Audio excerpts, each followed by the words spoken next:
Emmanuel, all of this, I'm looking for the chairman of the Senate Committee on Electoral Matters, Senator Simon Lalong.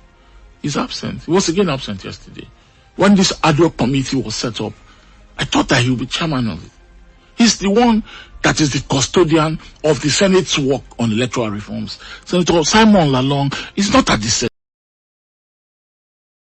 He should tell Nigerians, these people are paid on taxpayers' funds. The people of Plateau South elected him as their senator. He's absent. He's not at work.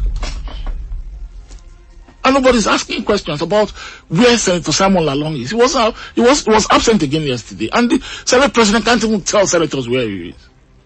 And the most critical work of the National Assembly is being bypassed.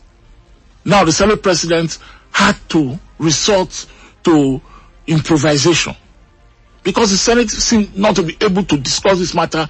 The House of Reps passed this bill. It's the proposed amendment of the Electoral Act to repeal and reenact the Electoral Act 2022.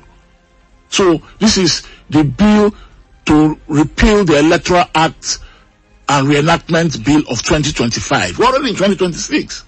It has some very beautiful proposals to reform the laws for election, of how we manage election, especially to guarantee and strengthen the independence of INEC.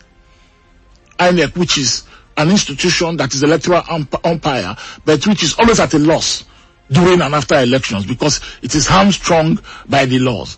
So most of these proposals seems especially to guarantee the independence of INEC, so that INEC can take its own decisions, so that INEC can prosecute vote buyers, people who buy and sell votes, send them to prison, make them pay fines, and even ban them from contesting elections for as long as 10 years. Part of this law seems to give INEC that capacity, that ability, that power. Yet, they don't want to discuss this in the Senate. They've been dodging it. The chairman of the Electoral Committee is absent. The House passed it in December. The Senate has been dilly-dallying. If they don't get this law through, INEC will conduct the elections for 2027 using the 2022 laws. A law which, to a large extent, condemns people who lose elections, either by crook or hook, to go to court. A law that does not make it mandatory for results transmission to be electronic in 2026. I don't know if the Senate has another important job. This is their most important job. If the Senate is what a Senate should be, a congregation of elected representatives of the people across electoral zones. Yes, they are dilly-dally. So Senate President Akpabio tells us yesterday that he has set up a 6-man ad hoc committee, 7-man ad hoc committee to aggregate the views, the contributions of senators, and to galvanize and distill these opinions, and then report back on Tuesday next week. So he's asking them to go and work this weekend.